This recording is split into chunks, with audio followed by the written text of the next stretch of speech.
Greetings and welcome to your Mindfulness Mastery podcast. I am your host and trusted guide, Tawnya Love. I am an intuitive, shamanic, angelic wayshower, healer, light worker, and author. Please take a moment to subscribe, like, and share this podcast. To schedule any one-on-one sessions or group healing events, you can visit and book your sessions on my divinely inspired website at mindfulnessmastery888.com. Thank you so much for your presence and for your support. Now sit back, relax, and open yourself to receive. All right, guys, so welcome back to Mindfulness Mastery 888 podcast. I am hostess Tawnya Love, and got my soul sister here, Cindy Campbell. Hello. Hello. And we were, in the last session, we were continuing the conversation on how to consciously choose joy. And it kind of went into a direction of explaining boundaries. And the reason Spirit is bringing that through is that if we want to consciously choose joy for our lives, that begins with us choosing what we love, having our healthy boundaries, understanding our needs, and having an understanding of boundaries is vital to a truly joyous and fulfilling life. And that is something I had to learn. I believe through my 20s and 30s, I was learning in different, books that I read and different healers I'd connect with and understanding boundaries, because when you're an adult that was a child of abuse and you went through abuse as a child, it was something I looked back on in my life like, holy shit. Like, of course, I did the best I knew how back then, because when I was younger, like, nobody honored boundaries with me. Mm-hmm. It's like if you watch the movie Cinderella, I related to it so much, how they're just shitty to her. She has to do all the chores. No one respects her.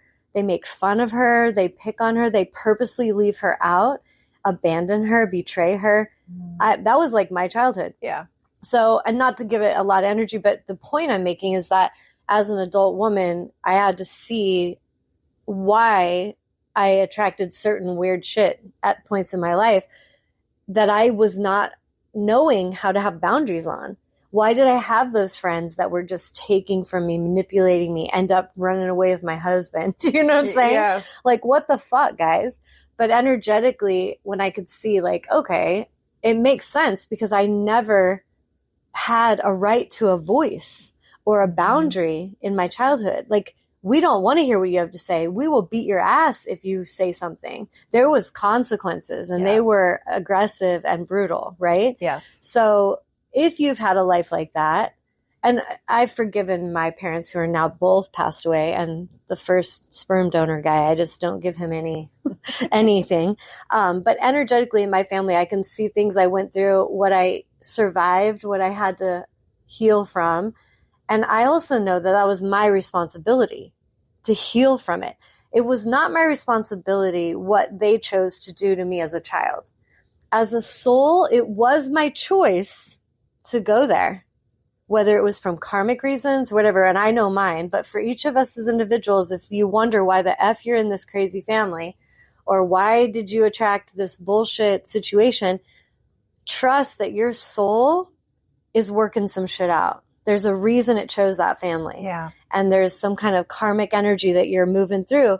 Now, as you choose to love yourself, you can love yourself and you can come back into your power and you can walk away from things. Our relatives, the people we were born to, often are not the people we're going to be hanging out with all the time if we're an empowered being. And it's not saying that if you have a healthy family, you can't hang out with your family. Right. You can. But if you have a toxic family and you are still running around being people-pleasing Cinderella, then your work is in self-love. That is where your freedom lies. Yeah. And that might mean that once you choose that, you might not match those people. And you might start to feel like you belong in a whole different universe or galaxy than they are in. And that is okay. And that's where we were leaving off on last time about attachment. Like, if we put a boundary and we're too afraid that they might leave us, then we will stay codependent to abusive situations and cycles. But if we know, like, these patterns are not good for me, that's all I need to know, then that is my healthy boundary. And if you feel like that's totally fine, but I feel like it's toxic and it doesn't feel good, then we are probably going in different directions. Yeah. And that is okay. Yeah. Make sense? Yes. And that's including your relatives, because some of us cling to what we know. And so I was going to talk about when Cindy was talking about Vicky, the victim, and it's like a voice. It's not Cindy. It's not who she is, but it's like the suffering voice that comes up. Regarding family and regarding boundaries and voices, I know from being a shamanic healer and doing a lot of shamanic journeys and having visions of different aspects of my life that helped me make sense of why I came here, why I came to that family, what the karmic connection was. So for me, the visions I had from my biological father and like why I ended up in that family was I was Native on several timelines, but one particular timeline, he was white man, like a military looking white man, European. And we had a tribe that was hanging out, and me and my sister in the vision were in the, like kind of by the stream. And we heard all these noises, which we didn't understand, like gunshots. And we just knew instinctually to run. And so in the vision, like I'm running and I fall, and she keeps running, looks back. And the last thing I remember was feeling something hit my side of my head really hard. And then I was on the ground and knocked out of my body. And when I was watching my body, I saw this man who had hit me with a gun on the side of the head was raping my body. Like he didn't care. It was really gross. But I remember as the soul that was watching, and then I looked around, and it's kind of like a scene in Avatar is what it reminded me of, when their whole tree is being blown up.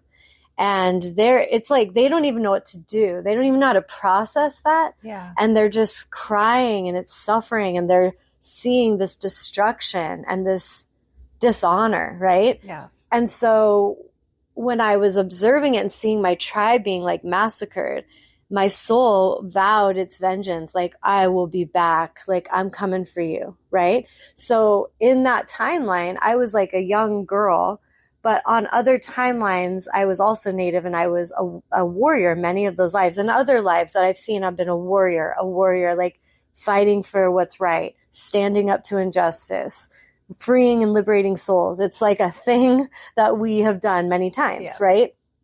So there was a situation with my grandparents where my biological dad, basically, from my perspective, just threw them into a home, wouldn't let my grandma go home, wasn't willing to work with people on how to find a way they could have a nurse come there or whatever.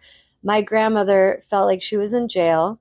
It was around COVID time, so they were all locked up and couldn't even really see people. And she would cry to me every time about how she felt like she was in jail. She wanted to go home. And my grandma, you know, she was like 96 and sweet woman. My grandparents were super sweet, but my biological dad, he was controlling the whole situation, keeping them in there. And many times I said, Grandma, I can help you. Like, I can help you get a different situation. No, there's nothing can be done. And I saw that was her belief system. This is what she's choosing, right?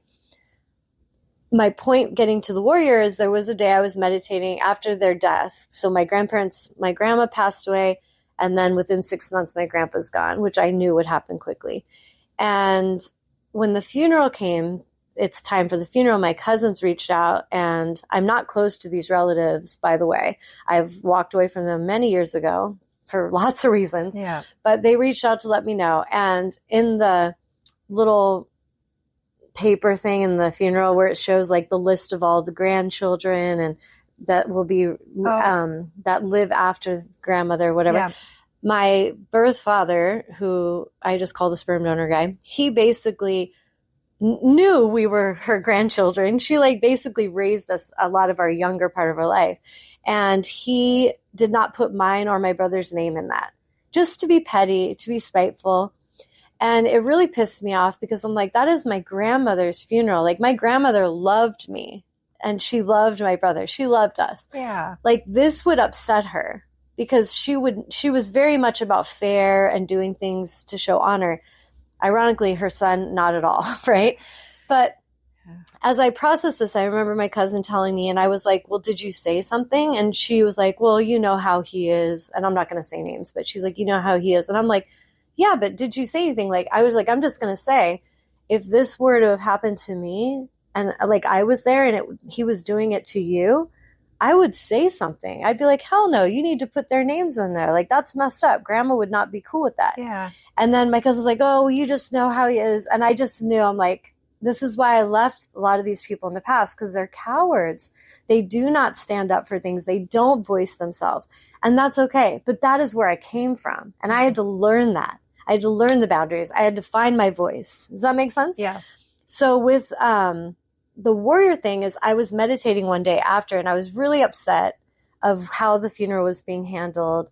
Not so much for myself. It was more, to be honest, like me feeling like sadness for my grandmother. Like that this is her funeral.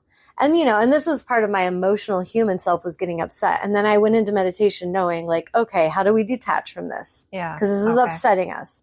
So I go into meditation, and as before I kind of go into the total plug in, I feel a voice come in, and I see a vision in my mind's eye, and she's showing me exactly what she wants. So it's like the native warrior wants that scalp, right?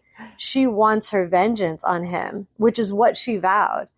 And I let her show me what she wanted to do. And like, she's just it's like a different aspect of my own psyche. Mm-hmm. And I'm sitting with it. And then at a point, I just sat there in meditation, and I said out loud, I was like, yeah, we don't do that. We don't do that anymore. We're not doing that. But I understand why you want that. I understand he's awful. He's been awful to us our whole life. And I was like, but it's okay, because it's time for us to forgive him. Like, we're forgiving him. We're releasing him, and we're never connecting with him again.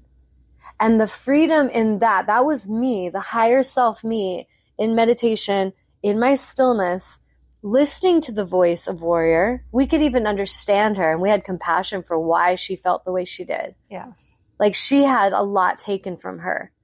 And in the past lives to this one, repeated destruction and like pain and abandonment, right? Yeah. But to sit in my power with spirit, my higher awareness, and understand her and myself and the biological father and the God, like see it in a multidimensional way, to see all the layers and to understand we choose peace. That's what we do. We choose alignment. We choose integrity. We choose forgiveness. And we choose freedom. And boom, that voice, it was like a little like wisp of smoke, gone. Yeah. So in a sense, it wasn't me rejecting her or hating her or even feeling like some people might see a vision like that and be like, oh my God, is something wrong with me? And they take it and internalize it like they're a bad person. Instead of just be neutral to, yeah, I understand why you want that scalp. I understand what they've done to us so many times, but we're not doing that. And to really sit there with your demon in a way, or your and not even make it a demon, but like your warrior, that part of you that has helped you survive, and to where you can love her and be like, I love you, and you're a badass, and you've kept me alive, but I have this higher wisdom now. And we're not going to do that because we know the path to freedom. And then she just went away because that was what she was there to help me with. Does that make sense? Yes. So what do you feel with your Vicky, the victim? Yeah. And you may not know this in this moment, but maybe it's worth sitting in contemplation and like meditation with her. And next time she comes up, chiming in, be in that meditative state and plug in and then listen to her, but tune into higher self. What does higher self have to say? That is the path to freedom and the path to forgiveness. Yeah. I don't know that I know exactly what it is. I feel like there's kind of a lot of things, because one of them is always like feeling safe. Yeah. Feeling loved. I can feel energy coming in right now. Yeah. Yeah. Just feel into it. It's about not being in trouble. Mm. That's a big thing for me. Yeah. Like, you're not in trouble. Mm-hmm. It's okay. Yeah. Yeah. And so much of if you feel like you've done something bad, then you judge it because you're afraid you're going to be in trouble. Yes.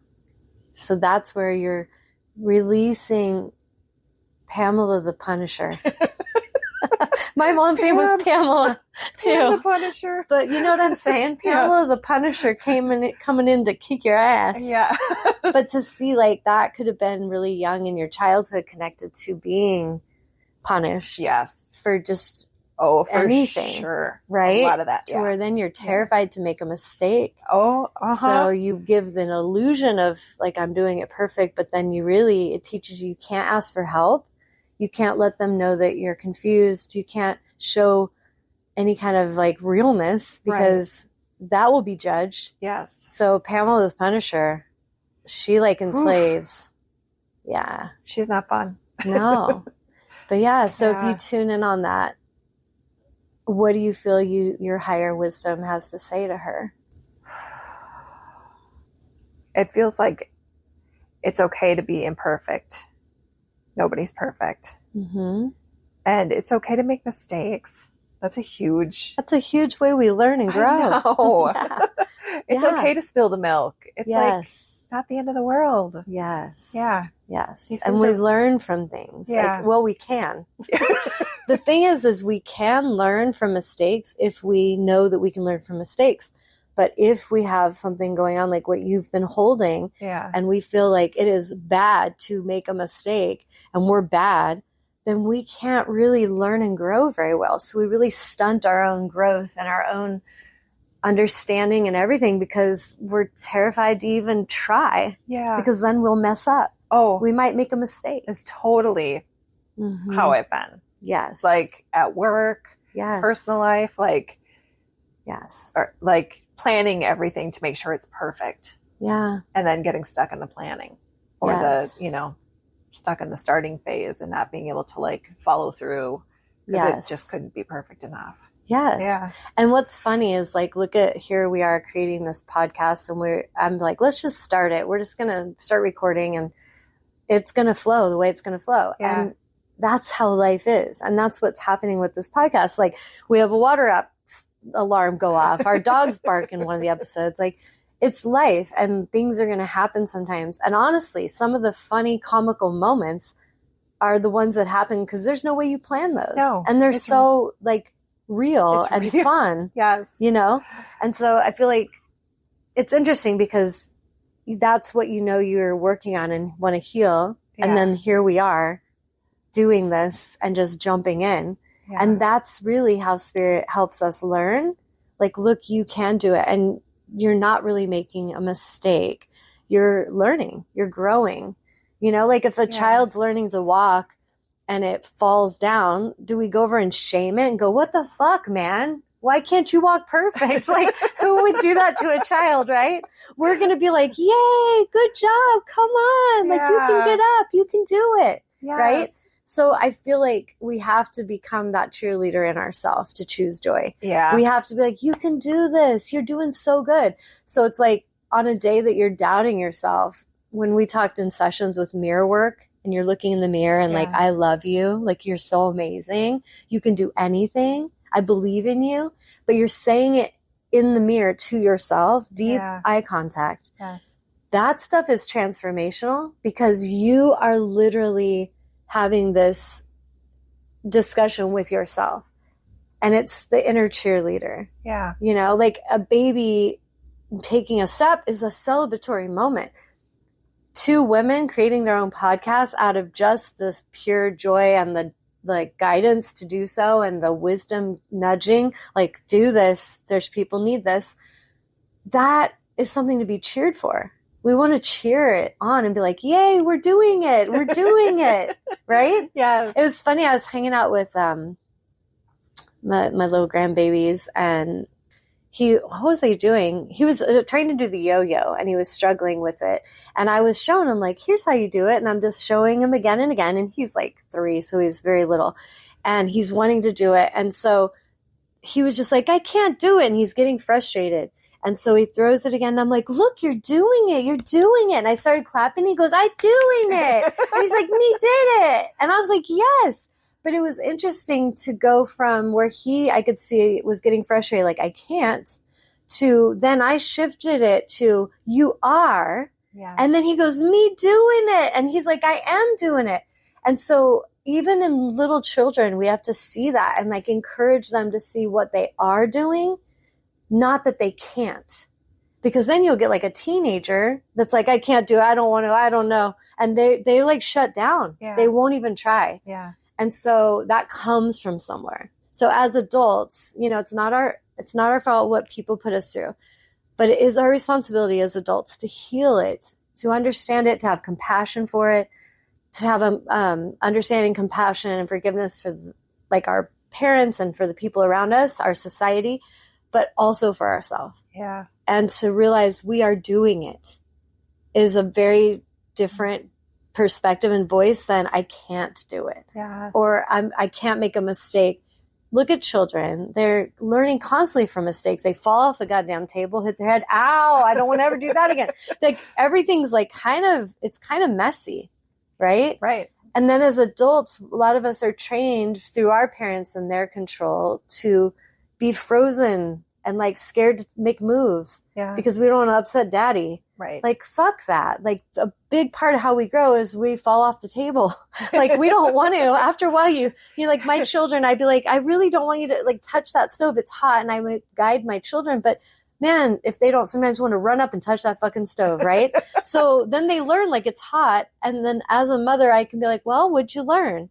Because that is really what we can do. We can't protect our children from failure or suffering. Right. It's part of life. Right. But we also can't really make ourselves not have it, but we don't have to identify with it.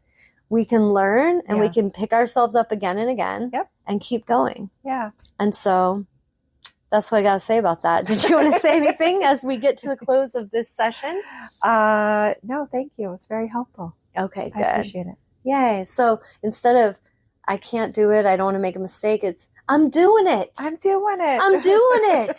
Yes. It's like we cheer on little babies. I'm doing it. So maybe today, all of you listening can focus on what you are doing and be grateful for that. Have gratitude and choose joy consciously. Namaste, guys. Tune in next time. Peace out. Thank you, everyone, for tuning in today to our most recent podcast of Mindfulness Mastery 888, The Real, Raw, and Truthful. For those who would like to book any one-on-one sessions, you can contact me at mindfulnessmastery888.com. A gentle warning on working in higher realms of consciousness. As you are listening to our podcast, you may feel or experience tingles, dizziness, or tiredness. This is your body giving you guidance that it needs to relax. It's not a bad thing, but we do encourage you to honor your body and get yourself in a position where you can relax and receive these codes of consciousness. I thank you for taking a moment to subscribe, like, share, and follow, and come back and check out our newest content.